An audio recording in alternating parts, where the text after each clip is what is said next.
Reserve Bank of Australia is currently seeking a cloud platform engineer role to join their platform engineering team in IT.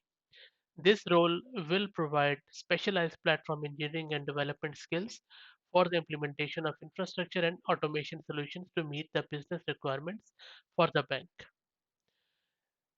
Key responsibilities for these roles are uh, include CI/CD, Linux, Azure, Ansible, and any other configuration management tooling.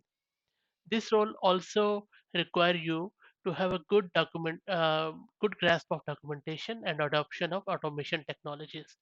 You need to have a thorough understanding of processes, plus you need to maintain a working knowledge of the IT infrastructure platform tools and software packages. You also need to perform analysis and design of new platform solutions, undertake scripting, and ensure that solutions are adequately tested. So if you have experience with HashiCorp's technologies, DevOps, the Windows, Linux, and some of the Azure background, this role is great for you. So if you feel like it, go to RBA's website and apply from there. Thank you very much.